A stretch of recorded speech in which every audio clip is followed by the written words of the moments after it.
Hi, and welcome back to Together We Awaken, Finding Light in the Dark. If this is your first time with us, this is a podcast that helps people gain clarity and feel less alone and experience less resistance to the spiritual death, transformation, rebirth cycle you're going through personally and that we're all going through collectively all over this planet.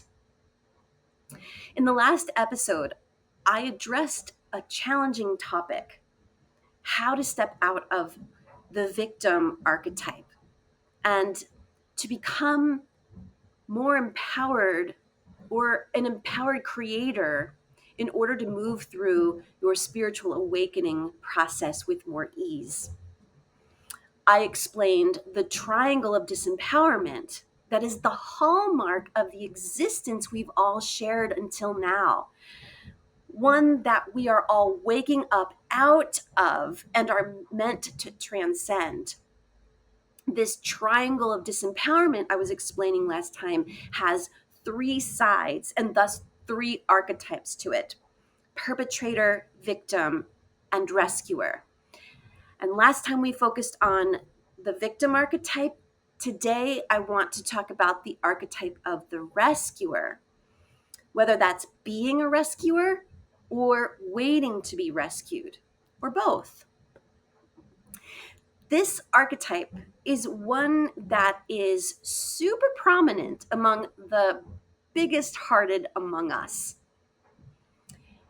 And there is zero shame in that. Playing rescuer, or the one who needs rescuing, was an experience that we all longed to have as souls so that we could learn a lot from it, just like playing perpetrator or victim. And it was never wrong or bad or unspiritual of us. We're simply moving into an era now when we're becoming invited to step off of the triangle, to see ourselves as powerful and to see everyone around us as powerful. So, first, we become aware of how we've played rescuer and the one being rescued. And then we begin to disidentify with the archetype, knowing it was just a role. And then we take little steps to get off of the triangle. And then we're going to inadvertently get back on the triangle again. We're going to play rescuer, wait to be rescued, and then we'll get back off. And it'll be like a little dance, kind of like doing the hokey pokey. And it's a beautiful dance of awakening where we go in and out of empowerment until we get better and better at it and finally cut cords between ourselves and others and then spread our wings and fly. Some of the ways that we wait for someone or something to come and save us is in looking to political leaders, a spiritual teacher, healing practitioners, a romantic partner, or even a divine being. We think to ourselves, maybe, if only they would step in, everything would be okay. We even do this with God or spirit or divine intelligence. Or maybe you've been on the other side, believing that it's your job to save someone else, the friend, the family member, the wounded partner, heck, even the world. But here's the hard truth: no one is coming to save you, and you're not here to save anyone else. And that might sound harsh at first, but it's actually the most empowering realization you can have. Because you stop waiting for a rescuer or trying to be one. When you do that, you can finally step into your true power. Same with last week when you realize that you don't have to identify with being a victim. You are powerful. Well, today we're exploring this drama triangle or triangle of disempowerment of victim, rescue, and perpetrator more deeply. This unconscious cycle that keeps us stuck. And we'll look at how shifting out of this pattern is the key to greater spiritual and personal liberation with regard to the rescuer archetype. In my 20s, I suffered from such debilitating depression that I'd cry to family members in desperation. Um, I I was in therapy. I was on meds. I had a psychiatrist, but nothing was working. Or it only worked a little, certainly not enough to deliver me from harrowing darkness. I went to therapy religiously, and I turned to my romantic relationship for refuge. And when even that poor guy felt weighed down by the heaviness that I carried, I begged God to save me. And I think that that was the most painful because it didn't help. Nothing changed. No one was going to save me or take away the painful emotions I was carrying in my body. So I felt truly abandoned and unloved by what I perceived then as being as a being in the heavens who supposedly loved me. But he left me worse off for having asked for deliverance in the first place. Perhaps spirit from within me, my higher self or soul, did hear my desperate pleas for help, because it occurred to me that I had to dig deeper into my intuition. I had to decide I was going to heal, and I wasn't going to accept that there were no answers. I dove deep into the self-help sections at bookstores and found some answers. And I got the intuitive hit that there must be some kind of therapy in existence that could actually heal instead of teach me how to cope with severe depression. And that's when I found the therapist who would help me find my answers from within me. She did not rescue me. She did not take away my pain. She did not make it all better. She showed me that I had to go within and find the healing as well as face what needed healing by facing fears and parts of myself that were incredibly wounded. And in that work with her, I realized another thing, that there's no God in the sky who ignores our cries for help. There is spirit within us that we can access, our inner voice, the one that comes from love, the one that is creative as the creator is. And it leads us step by little step, one breadcrumb at a time. And then synchronicities happen. We get answers. We meet the parts within that need our love and our compassion. But I got tripped up again every time there was a presidential election in the United States. We talked about this a little bit the last time.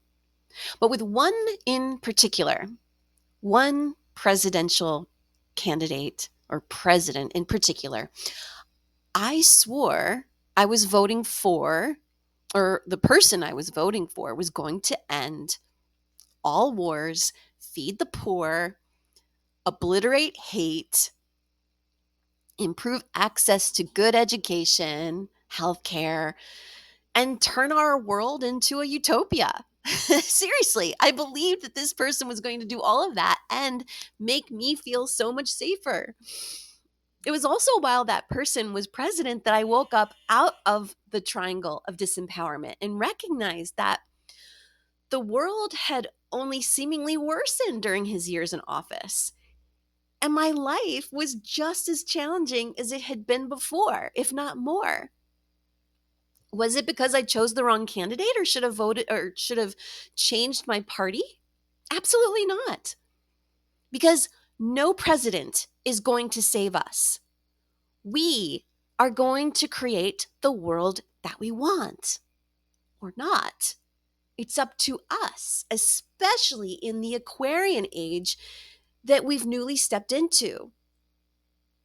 It's up to us. We can keep waiting for a savior, or we can access creativity or spirit within and be co creators with our spirit, with spirit. And then there were the days when I unknowingly played God and rescuer. From early childhood, I could not bear seeing others suffer or face injustice. That was my weak point. I'd swallow my truth in order to protect people's feelings. I'd go without if it meant that they didn't feel uncomfortable. And I shouldered the burdens of others, believing it was my role to rescue them from their pain. And that it made me lovable and worthy, or that it would get me love.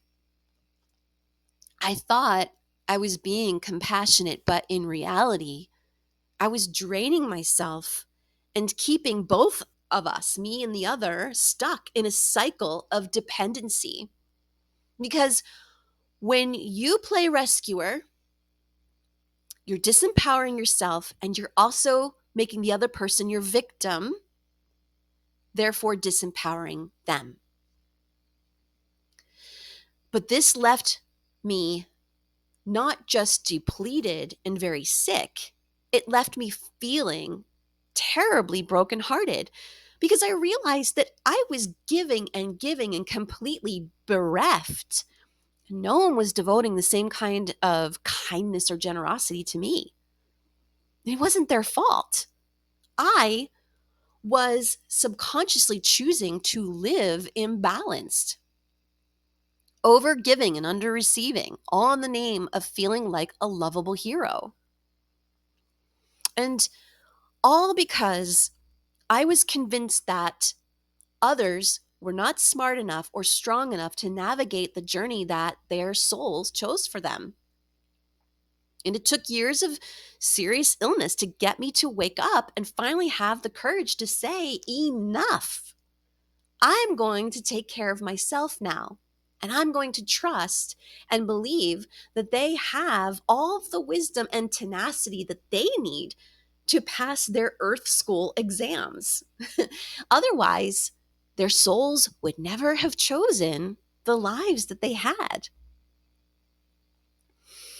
I've worked with clients a lot on this topic because most of those with whom I interact that I worked with are sensitive and empathic, kind-hearted old souls. And they struggle to speak up or to ask for what they need, to set boundaries, just like I did. And they just don't want anyone to hurt as a result of their empowerment. In engaging in this way, they're saying that person matters more than I do. And when that is your truth, there's some deep inner work that you're invited into. On the flip side, if you're looking for a savior or a rescuer, your internal belief is that you're incapable, that others are more capable than you. And that's simply not true. You've given your power away, and it's time to take it back. A spiritually awakened person is a person of power, not someone who prioritizes others as we've been programmed to believe we must, and not someone who cannot access guidance and synchronicities by going within and following their inner nudges from the divine, from their own divinity. And just to be clear, this is important. By taking responsibility for ourselves rather than waiting to be rescued, we are not saying, I have to have all of the answers or do it all by myself. That's not it either. This isn't about over self reliance and refusing to receive help and support. In going within and taking responsibility, we're noting what's the next right step? What's the still small voice pointing to? Am I meant to take action or let go for now and trust divine timing? We set an intention for what we want to create or accomplish or change. And then we intuit what's the next right step. So the triangle of disempowerment, or actually to be more specific, the savior complex, it's not just personal, it's collective. So let's recap. This dynamic plays out in relationships, in families, in politics, and even in spirituality. There is the political savior myth, where we think, that a leader will fix everything, that they're going to save us. And we project our hopes and fears onto leaders, expecting them to be the answer, rather than seeing ourselves as leaders, which is the time that we're in right now. It's really about that. It's time for us to lead ourselves. Otherwise, we're shocked when these outside leaders disappoint us, because no single person can be the solution to a collective problem. And then there's the spiritual savior myth, believing that a guru or a healer or a spiritual being will come to rescue you from your suffering. But true healing doesn't happen when someone else fixes you. It happens when you reclaim your own power. And there's the personal savior myth. We often do this in relationships, thinking if I love them enough, they will change. This was a big one for me. Or if they love me enough, they'll heal my wounds. But love is not about rescuing. It's about witnessing and supporting each other's growth. The savior mindset keeps us stuck in cycles of dependency, like I said before, and prevents actual healing and evolution. So, awareness is the first step to breaking the cycle. It doesn't mean that we don't help people. That's not the same thing as fixing them or solving their problem. Empowerment means offering support without taking responsibility for someone else's healing, and doing so only when we are fully fueled, working from a full cup. I had to learn that the hard way, saying no to helping people when I was totally burned out. Otherwise, my physical body would pay for it. So now, I'd love to guide you through a little guided practice to help you release the rescuer and remember your power. So I'm going to invite you right now to find a comfortable place to sit or to lie down.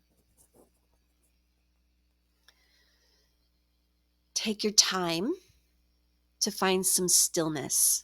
And if you need to pause this recording right now to do that, go ahead and do so. And then you're going to close your eyes if that feels comfortable. Unless you're a very visual person who can continue this with your eyes open. And take a slow, deep breath in, and then a long, gentle breath out. And you're going to feel your body supported. Feel the ground beneath you, the air around you, feeling held.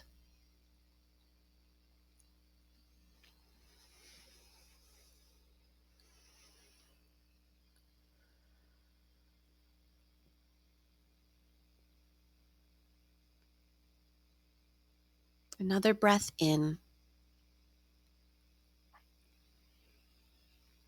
and out.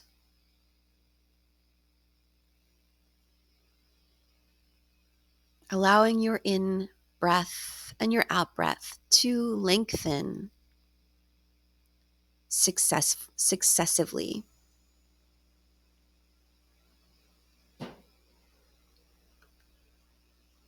Seeing if you can allow your out breath to be at least 2 counts longer, 2 seconds longer than your in breath.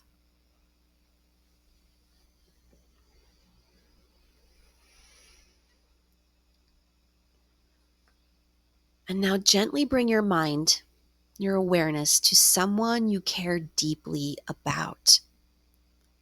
Someone you've maybe felt responsible for, someone you've worried about, whose pain has weighed on you, someone you've longed to help or rescue.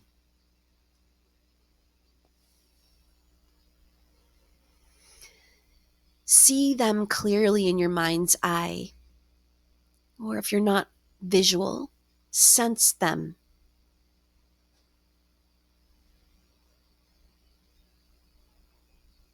And shift your focus from their struggle, their human struggle, to their soul. And see them as whole, wise, and capable.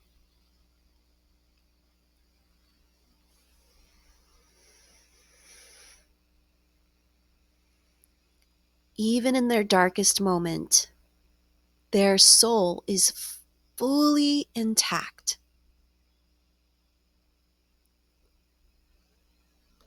They're not broken. They're evolving. And they're surrounded by their own sacred support team. Their guides, ancestors, angels, their higher self.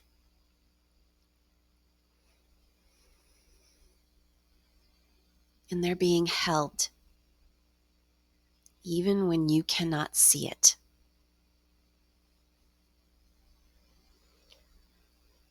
Take a breath and imagine releasing the energy that you have been holding for them. All the worry, all the responsibility.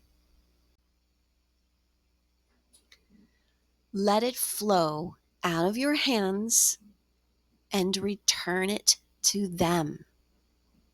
Not as a burden, but as a blessing. You are honoring their path, their strength, and their timing.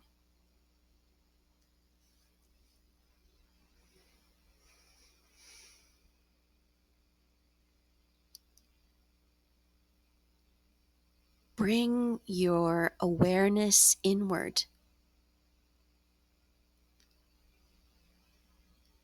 to the part of you that has also been waiting to be rescued. waiting for someone to tell you that it's all going to be okay. Waiting for the job, the healing, the love, the answer. Feel into that part of you.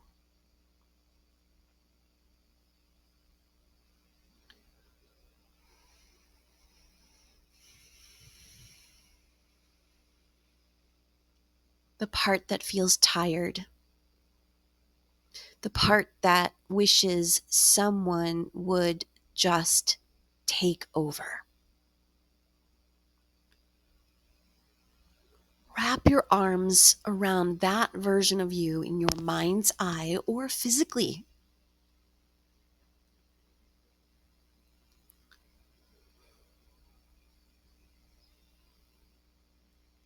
Hold them with tenderness, no judgment, just love.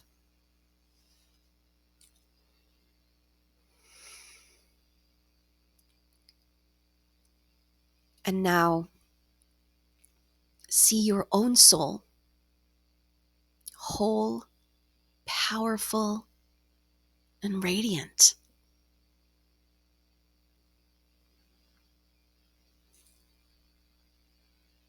For a moment, be your soul or your higher self. And say to yourself, to your human, it's going to be okay.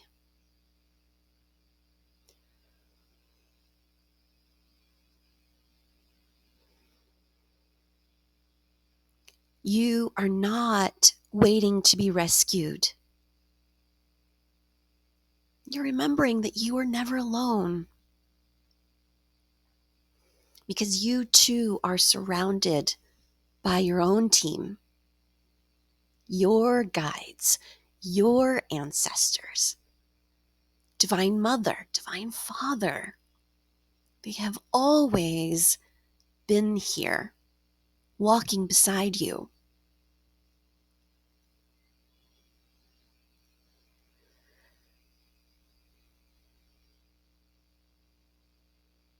And say to yourself, I trust my soul. I honor my journey.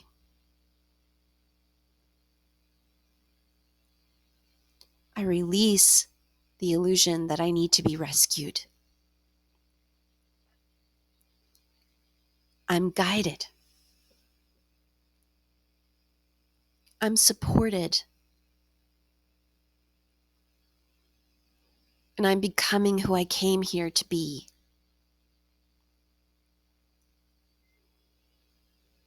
And take a breath. And then as you exhale, feel yourself stepping fully into your own power. Back into your body, back into this moment, whole.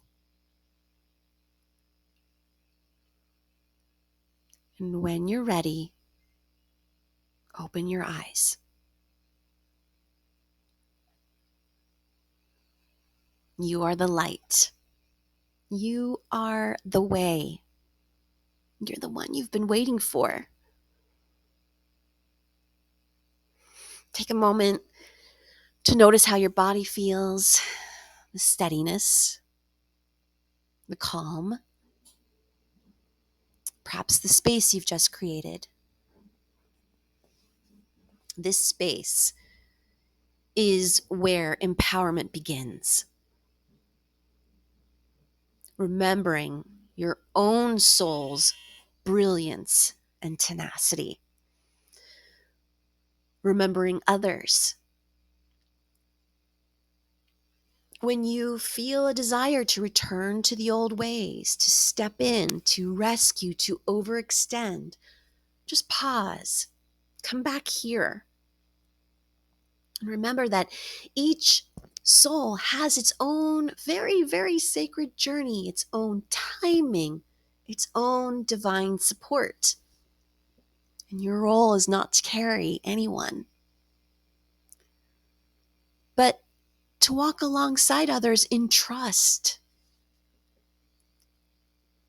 You know, when you believe in someone, they're much more likely to succeed.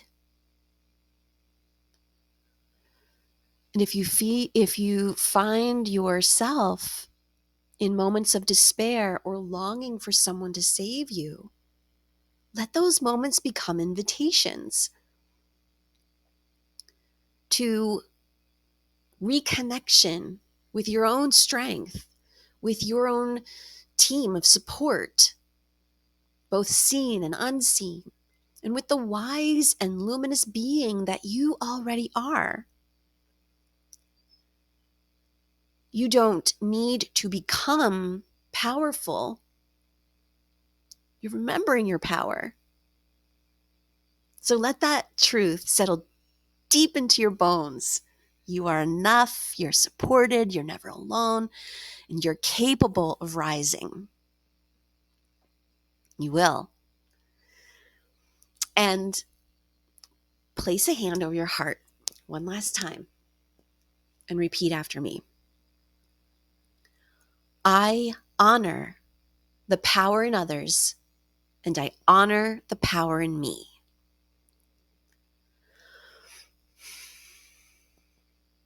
I release the need to rescue, and I release the need to be rescued.